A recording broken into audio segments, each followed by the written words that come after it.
जी, break से आगे वापस आपको कहेंगे एक बार फिर से खुशामदीद एंड जश्न आज़ादी मुबारक। और आज़ादी सिर्फ एक लफ्ज़ नहीं है बल्कि ये एक एहसास है, एक ऐसा एहसास जिसका हम जब भी बात करते हैं तो उसमें हमें आता है कि एक ख्वाब था, हमारी कुर्बानियों की वो याद है। और उससे बढ़कर जब पाकिस्तान जैसे आज़ाद वतन हमें मिला है, उसके लिए जब हम शायरी की बात करते हैं और शायरी जो है उसकी जो मोहब्बत है उसको और उजागर करती है और हमारे दिलों में ऐसे उतरती है कि हम हमेशा याद रखते हैं वो मिली नगमे ख़ास तौर से। और वो शायरी जो हमारे वतन के हवाले से होती है तो हमारे ना सिर्फ दिलों को आज़ादी की एहसास दिलाती है बल्कि उससे बढ़कर वो मोहब्बत जो है उसका जज्बा और ज़्यादा जो है सरशार कर देती है। आज जश्न आज़ादी के मौके पर पाकिस्तान से मोहब्बत, वतन की खुशबू और आज़ादी के जज्बे को शायरी के रंग में पेश करेंगे मारूफ शायरा अमरीन हसीब अंबर हमारे साथ हैं, उनसे मिलते हैं और उनको पहले कहेंगे वेलकम और कहेंगे जश्न आज़ादी मुबारक। कैसी हैं आप अमरीन साहिबा? बहुत शुक्रिया, हम बिल्कुल ठीक हैं और आज बहुत खुश हैं। तमाम अहले वतन को जश्न आज़ादी मुबारक थैंक यू कि सो आज का मच। दिन हम सब के लिए बहुत ख़ास और अल्लाह की ख़ास मेहरबानी की याद दहानी का दिन है। कोई शक नहीं। डॉक्टर साहिबा ये बताइए 14 अगस्त का दिन आपके लिए ज़ाती तौर पर क्या मायने रखता है? आज़ादी ज़ाहिर है कि एक सबसे बड़ी नेमत है और इंसान के लिए कहिए कि उसकी इज़्ज़त, उसके वक़ार की ज़मानत है। आप जब तक आज़ाद ना हों, आप अपनी इज़्ज़त का तसव्वुर भी नहीं कर सकते। बिल्कुल। यानी इज़्ज़त का तसव्वुर, वक़ार का तसव्वुर ही आज़ादी से है। और यही वजह है कि हमारे बुज़ुर्गों ने आज़ादी की कोशिश की। अल्लामा इक़बाल ने आज़ादी का तसव्वुर दिया, जो उनकी शायरी में शाहीन है। वो दरअसल एक आज़ादी का इस्तिआरा है जो आपको बताता है कि आज़ादी दरअसल क्या होती है। जी। हमारे नज़दीक आज़ादी एक तरफ तो हमारे वक़ार, हमारी इज़्ज़त का नाम है और दूसरी तरफ ज़िम्मेदारी का नाम है। क्योंकि सही। जब तक आपको आज़ादी हासिल नहीं होती, तब तक ये आपके लिए आपका हक होता है। लेकिन जब ये हासिल हो जाए तो ज़िम्मेदारी बन जाती है। तो ज़ाहिर है कि ये दोनों एहसास हमारे अंदर साथ-साथ चलते हैं आज़ादी के नाम से। बिल्कुल सही। डॉक्टर साहब पाकिस्तान में से जो मोहब्बत का जज़्बा है, जब शायरी की बात करते हैं तो आपकी शायरी की बात करें तो किस तरह नज़र आता है आपकी शायरी में इससे मोहब्बत का जो जज़्बा है? हमने पाकिस्तान के लिए बहुत सारे गीत लिखे हैं, क्योंकि हम उस नस्ल से हैं जिसने बचपन से अपने वतन के तराने गाए हैं और आज भी वो मिल्ली नग़्मे सुनकर, वो तराने सुनकर हमारे दिल में एक जोश और वलवला पैदा हो जाता है। हुँ। बल्कि हमने उस पर हैरत का भी इज़हार किया कि सरज़मीं से थी जो मोहब्बत वो क्या हुई? बच्चों के लब पे थे जो तराने कहाँ गए? क्या बात है! तो हमें बहुत अजीब-सा लगता है अगर कोई तराने ना लिख रहा हो। तो सही। हमने अपने वतन के लिए बहुत कुछ लिखा है, नज़्में लिखी हैं, पाबंद नज़्में भी कही हैं और ग़ज़लों में भी कहीं-कहीं हमें हमारा वतन आ जाता है, क्योंकि ज़ाहिर है जब आपको अपने वतन से इतनी मोहब्बत हो, तो ऐसा कैसे मुमकिन है कि आपकी शायरी में उसका इज़हार ना हो। तो बिल्कुल हमारी सही। शायरी में, हमारी तहरीरों में मुसलसल इज़हार होता है। सही। अमीर साहिबा हुब्बुल वतनी को हम अल्फाज में जो हैं वो तो बयान कर लेते हैं, बहुत आसान है, लेकिन अगर हमें अमली तौर पे हुब्बुल वतनी दिखानी हो तो क्या होना चाहिए? उसका तो ज़ाहिर है कि मोहब्बत दावे के बगैर बेकार होती है ना, मतलब आप दावा कर रहे हैं मोहब्बत हुँ। का और दलील नहीं दे रहे, हुँ। तो आपका दावा आएगा। तो अगर हम मोहब्बत करते हैं तो उसकी हमारा अमल होना चाहिए कि हमारा अमल उससे ये हुँ। ज़ाहिर हो कि हम अपने वतन से मोहब्बत करते हैं और उसके लिए कोई बहुत बड़ा काम नहीं करना है कि जाके सरहदों पे खड़े हो जाएँ। उसके लिए माशाल्लाह हमारी फ़ौज मौजूद है। हमें ये करना है कि हम अपने मुल्क में जहाँ हैं वहाँ ईमानदारी से, पूरे खुलूस से, पूरी ज़िम्मेदारी से अपने फ़राइज़ अंजाम देते रहें और ये समझते रहें कि हम सिर्फ़ अपने लिए नहीं बल्कि अपने मुल्क के लिए भी मौजूद हैं और हमें उसकी खिदमत करनी है। अपना ज़ाती फ़ायदा सोचना, अपने ज़ाती फ़िक्र की दायरे में रहना ये अच्छी बात नहीं है। तो वतन से मोहब्बत का इज़हार हम इसी तरह कर सकते हैं कि बेशक परचम भी लहराएँ, हुँ। बैजेज़ भी लगाएँ, तराने भी लिखें, लेकिन उसके साथ-साथ हमारे अमल में, हमारी शख्सियत में, हमारे वतन की इज़्ज़त होनी चाहिए। जब हम मुल्क से बाहर जाते हैं या हम मुल्क में होते हैं, तो पूरी दुनिया की नज़रें हम पर अंबरी हसीब अंबर के तौर पे नहीं होती, बल्कि एक पाकिस्तानी पाकिस्तानी। के तौर पर होती हैं या कोई भी शख्स है, तो वो रिप्रेज़ेंट कर रहा होता है अपने मुल्क को। तो हमें अपनी प्रेज़ेंटेशन बेहतरीन रखनी चाहिए, यही हमारी अपने वतन से मोहब्बत की दलील है और उसका इज़हार है। बहुत आपने अच्छी बात कही। डॉक्टर साहिबा कुर्बानियाँ देकर जब पाकिस्तान हासिल किया गया, उस वाली नस्ल के जज़्बात को आज की जो यूथ है, आज की जो नस्ल है उस तक कैसे पहुँचाया जाए? सकते हैं? आज के ज़माने के जो टूल्स हैं वो इस्तेमाल करने चाहिए, क्योंकि आज की नस्ल जो है, जब आप उससे बात कर रहे हैं, तो हुँ, आपको उसी की ज़बान में और उसी के टूल्स में बात करनी पड़ेगी। तो उसके लिए सबसे जो ताकतवर हमारे पास ज़राए हैं, वो इलेक्ट्रॉनिक मीडिया है जी, और सोशल मीडिया है।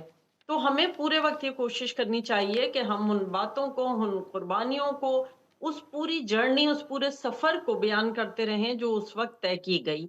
और उसके लिए प्रोग्राम्स किए जाने चाहिए हैं, ऐसी पोस्ट लगानी चाहिए, क्योंकि देखिए आज का ज़माना प्रोपेगेंडे का ज़माना भी है और मनफी प्रोपेगेंडा बहुत ज़्यादा होता है। तो हमें ऐसा लगता है कि हमें मस्बत प्रोपेगेंडा करना चाहिए। प्रोपेगेंडा करने में हमें कोई खराबी महसूस नहीं होती, अगर वो सच पर मबनी है। तो जी। अगर सच बोलना है तो हमें भी मुसलसल बोलना चाहिए। सिर्फ 14 अगस्त या 23 मार्च या इस किस्म के दिनों को नहीं मनाना चाहिए, बल्कि हर दिन की नशरियात में 5 मिनट, 10 मिनट इस तरह के रखने चाहिए जिसमें हम अपने वतन पर बात करें। और माज़रत के साथ वतन की बुराइयाँ बहुत करते हैं, उसकी अच्छाइयाँ भी करनी चाहिए, उसकी खूबियों को देखना चाहिए। हमारे मुल्क में हुँ। बहुत कुछ है, इस मुल्क ने हमें बहुत कुछ दिया है, हमें उसको भी बयान करना चाहिए। जी, डॉक्टर साहिबा, अभी आपने जब वतन की खूबसूरती और बहुत कुछ देने की बात की, तो पाकिस्तान के हवाले से जब बात हो रही है और उसकी खूबसूरती की बात हो रही है, तो आप पर्सनली किस चीज़ को सबसे ज़्यादा अज़ीज़ रखती हैं या अपनी शायरी में किस तरह बयान करती हैं आप? अम, वतन की किस चीज़ से ज़्यादा मोहब्बत है? जी, खूबसूरती की जब बात हमें तो होती है तो। पूरे वतन से बहुत मोहब्बत है और ये बयान करना मुश्किल है। हमें सच बात है कि यहाँ की मिट्टी से भी मोहब्बत है, हमें यहाँ के लोगों से भी ऐसा ही है, मोहब्बत है, ऐसा ही इसका है। परचम हमें जान से ज़्यादा अज़ीज़ है। तराना हमें इसका बहुत पसंद है। आप यकीन कीजिए कि लोगों को होता है ना, आप उनसे पूछें आपका पसंदीदा गीत कौन-सा है, तो वो तो उनकी बताएँगे अपनी शायरी कोई ये। होगी। तो जी। हम कहेंगे कि नहीं, हमें तो कौमी तराना पसंद है। जहाँ हुँ, तक हमारी शायरी का ताल्लुक है, तो हमारी शायरी में हमने अपने वतन के लिए मुख्तलिफ अंदाज से लिखा है। मसलन कहीं हमने ये लिखा है कि मैं नई नुमाइंदा, ए वतन मैं हूँ तेरा आइंदा। तो हमने एक तरीके से उसमें अपनी नज़्म में, अगर आप कहेंगी तो हम सुना भी देंगे, ये बताने की कोशिश की है कि नई नस्ल अपने वतन के लिए क्या जज़्बात रखती है और क्या सोचती बिल्कुल, है। मैं नई इसी नस्ल के तरह लिए हमारी जानना चाह रही थी आपसे कि नई नस्ल के लिए आप क्या कहेंगी कि किस तरीके से वो अपने वतन से जो मोहब्बत है, उसका एहसास हमेशा उजागर रखें और बल्कि अपने आने वाली नस्लों के लिए भी। तो क्या आप शायरी में कह रही हैं उन्होंने आपने लिखी है, तो ज़रूर हमें सुनाइए। जी, बिल्कुल, हम तो मुसलसल लिखते रहते हैं, क्योंकि देखिए नस्ल-ए-नौ ही होती है किसी भी कौम की जो अपने वतन का मुस्तकबिल होती है। और हमें तो अपनी नस्ल-ए-नौ से बहुत ज़्यादा उम्मीद है, क्योंकि ये जदीद टेक्नोलॉजी से मालामाल है, ये ज़्यादा बेहतर और क्लियर सोच रखती है, इसको पता है कि क्या करना है और कहाँ पहुँचना है। जी, तो ज़ाहिर है कि हमारे मुल्क को आगे ले जाने का काम भी यही करेगी, और हमें यकीन है कि जब ये बागडोर सँभालेंगे तो हमारा वतन मज़ीद आगे की तरफ जाएगा और मज़ीद तरक्की करेगा। तो हम तो मुसलसल लिखते रहते हैं कि नस्ल-ए-नौ आती हुई रुत है हमारे बस में, ख़ार को गुल में बदल दें ये हुनर अपना है। वाह! जैसे हमने आपको बताया, वो इस वक़्त हम रखना भूल गए हैं वो किताब जिसमें हमारी वो नज़्म है जी, कि मैं नई नस्ल की नुमाइंदा, ए वतन मैं हूँ तेरा आइंदा, मैंने परचम तेरा सँभाला है, मेरी सुबहों का तू उजाला है, तू मेरी जानो दिल में रक़्संदा, ए वतन मैं हूँ तेरा आइंदा। तो हमारे तो वाह! सारे क्या बात ख़्वाब, है। उम्मीदें सब हमारे वतन से हैं। ठीक है, ये आपसे जानना चाहेंगे एक शायर या अदीब माशरे में हुब्बुल वतनी का जो जज्बा है पैदा करने के लिए क्या किरदार अदा कर सकता है कि अपनी शायरी की बेस पे या यही कि हर एक को जो है जिस तरह आप जब चाहती हैं रिप्रेजेंट करती हैं पाकिस्तान को तो अपनी शायरी यकीनन आप सुनाती होंगी, लेकिन आप इसके अलावा क्या आप खिदमत अंजाम दे सकते हैं एक शायरा होने की हैसियत से, एक अदीब होने की हैसियत से? देखिए, अनवर शऊर साहब का बड़ा खूबसूरत मिसरा है कि ये मुल्क वाक़ई किसी शायर का ख्वाब है। तो ये जो मुल्क है उसे तो हम देखते ही शायर के ख्वाब के बिल्कुल तौर ऐसा पर ही हैं, क्योंकि है। अल्लामा इक़बाल का ख्वाब था। जी, और किसी शायर का ख्वाब ही इतना खूबसूरत हो सकता है जितना हमारा वतन है। जी, इस वतन में आप देखिए कि सब कुछ मौजूद है, बहुत कम ऐसा होता है, इतने ममालिक हैं दुनिया के नक्शे पर, लेकिन किसी के पास कुछ है, कुछ नहीं है। जी, लेकिन पाकिस्तान एक ऐसी सरज़मीन है जो हम कहते हैं कि अल्लाह का करम है कि हमारे पास हर तरह के वसाइल हैं, हर तरह की खूबसूरतियाँ हैं, हर तरह की नेमत मौजूद है। तो बहैसियत शायर हमें लगता है कि इस वतन की तो सुबह शाम नज़र उतारनी चाहिए।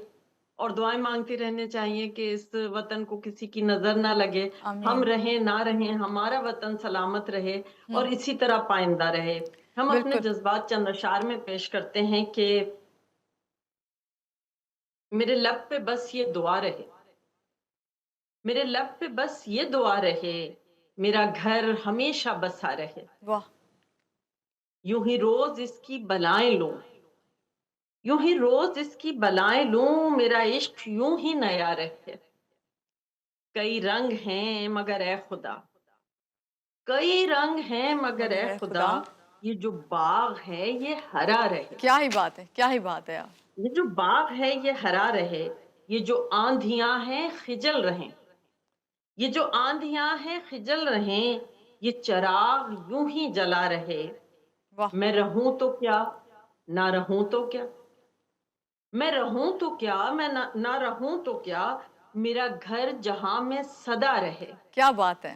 میرا گھر مزید ہو محترم، آمین. میرا گھر مزید ہو محترم، یہی میرے رب کی رضا رہے، کیا بات ہے. یہی میرے رب کی رضا رہے. اور آخری شعر ہے، یہ وطن بنا میں خدا بنا، یہ وطن وطن بنا بنا میں میں خدا خدا بنا. بنا، یہ وطن بفیض خدا رہے. آمین. میرے لب پہ بس یہ دعا رہے، میرا گھر ہمیشہ ہمیشہ بسا بسا رہے. رہے. کیا بات ہے. بہت شکریہ امبرین حسیب امبر صاحبہ ہمارے ساتھ تھیں جشن آزادی کے موقع پہ. آپ کو ایک بار پھر سے مبارک بہت زیادہ جی ٹی وی کی طرف سے اور میری طرف سے بہت شکریہ آپ کا. اور یہاں لیں گے ایک چھوٹی سی بریک اور بریک کے بعد واپس آتے ہیں تو رہیے گا آپ ہمارے ساتھ.